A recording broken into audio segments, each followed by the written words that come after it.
Olá, esse é o Arquivo Vivo e hoje eu e o Percival de Souza vamos caminhar numa história que infelizmente vem se sucedendo no nosso país e fora do nosso país.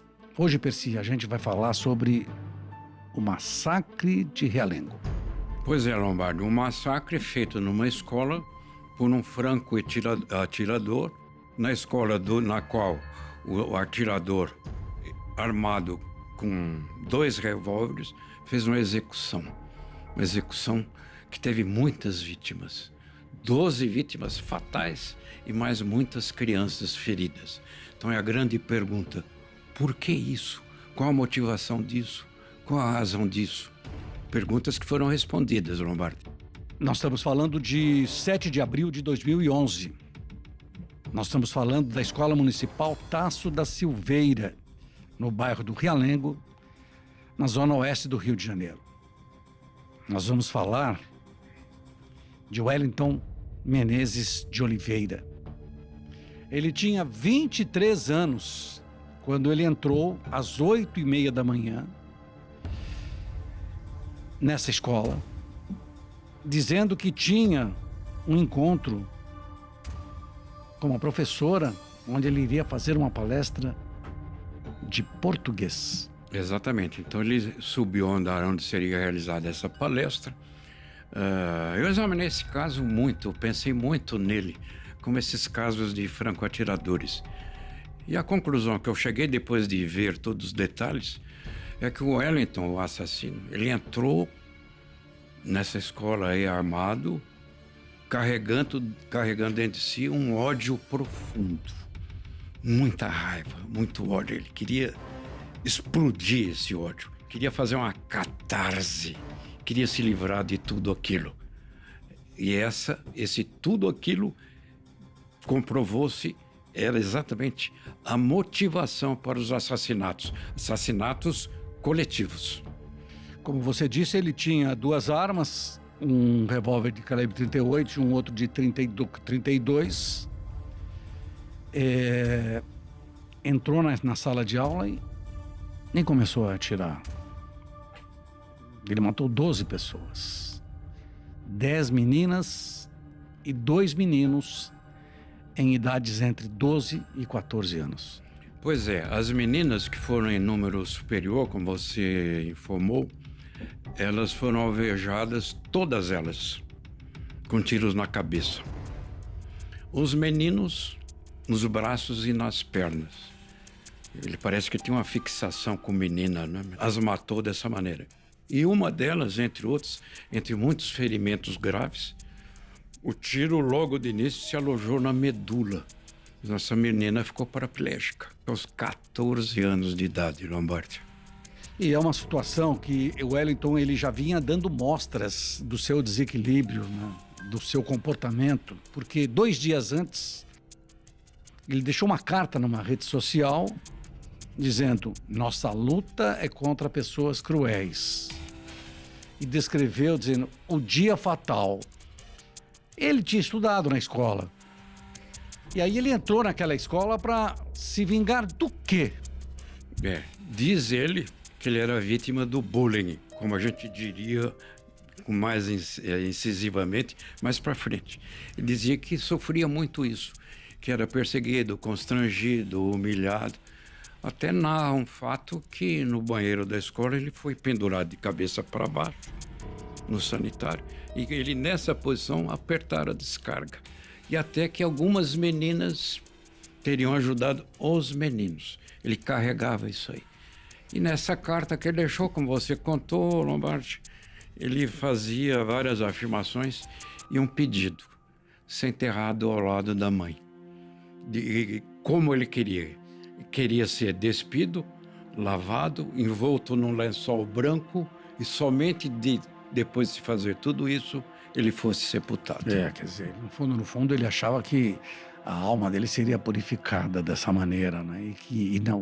Infelizmente, nada. Uma coisa que me chama a atenção é nesse tipo de ação, nesse tipo de pessoas, eles vêm dando mostras um pouco antes e ninguém percebe, as pessoas não percebem, né? Nós tivemos um caso aqui de Suzano com 2 jovens que também fizeram isso. Um deles, inclusive, foi lá matar o tio antes, porque tinha problemas com o tio, foi lá, matou o tio, depois pegou o do amigo, foi para a escola e entrou na escola, e aí mataram estudantes, mataram professores, gente que trabalhava na cantina.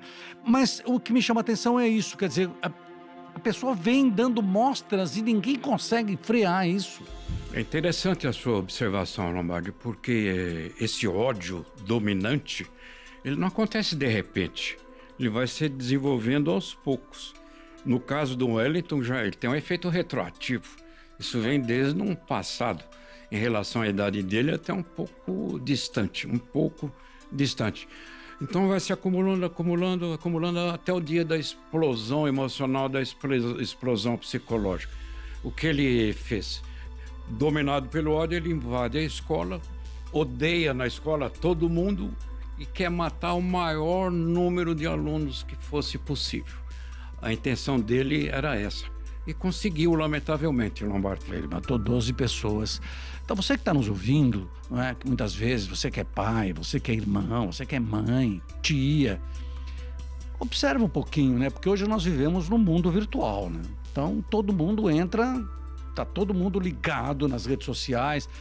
Observa um pouco para ver exatamente o que o seu parente está fazendo, seu filho, seu sobrinho, né? Porque muitas vezes são pequenos detalhes que você percebe. Oh, não, a coisa não está caminhando assim, não está caminhando desse jeito. Porque o Wellington praticou essa tragédia, esse massacre de Realengo, que foi notícia no mundo inteiro. E ele tinha, eu acredito que quando ele começou muito tempo atrás, dar os primeiros sinais. Se ele tivesse sido orientado, quem sabe não chegaria-se a esse extremo que ele chegou. Porque você tem toda a razão nas suas observações, até porque, por exemplo, o fio da meada, o bullying, isso poderia ter sido detectado no interior da escola. Se todo esse constrangimento, essas humilhações, todas essas características do bullying eram perceptíveis quando aconteceu. E o comportamento, como você observou também de maneira muito eficaz, ele evidentemente tinha um comportamento alterado, desequilíbrio, instabilidade emocional. Isso precisaria ser observado. Mas como o mundo é virtual, como você destacou, tem um detalhe, né, Lombardi? A alma humana não cabe na memória de um computador. É isso mesmo. Não tem espaço ali.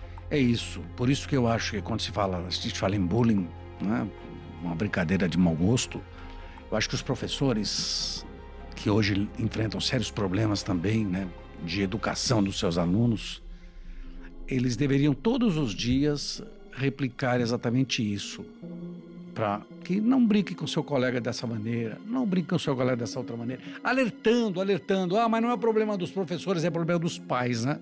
Porque quem educa é o pai. A mãe não é o professor ensina, mas quem encaminha o jovem, a moça, o rapaz para a vida são os pais. É o tal negócio, o pai da psicanálise, o Freud explica, né? O que o Freud explica? As origens. Ele procura mergulhar no fundo da pessoa, ele é um confessor, mergulhar na alma humana até um diálogo de intimidade que ninguém mais teve, inclusive os parentes. E aí o paciente se abre com o terapeuta. E se abrindo com o terapeuta, pelo menos Freud era assim, né? Quer saber como era a mãe, quem era o pai, quais eram os seus relacionamentos sociais, na busca de um trauma que pode estar lá atrás, muito tempo atrás, e nem a pessoa tenha percebido. É verdade. É interessante isso. Pois é, a polícia chegou chamada, não é? Pela escola, os policiais entraram, trocaram tiros, balearam o Wellington e ele acabou tirando a própria vida. Pois é, foi um cenário chocante para os policiais, porque tinham vítimas caídas, já sem vida, e vítimas agonizantes. Choro, lágrimas, sangue esparramado para tudo quanto é lado. A polícia vai, não, ele está armado, arma na mão, não havia alternativa. A polícia atirou, os policiais atiraram. Ele foi ferido, mas mesmo depois de baleado, ele usou uma das armas e se matou. E é o que ele tinha preparado, porque na carta que ele deixou, ele falou que ele ia tirar a própria vida e queria, como descreveu Percival, corpo lavado, envolto no lençol branco para ser enterrado ao lado da mãe. Até a próxima.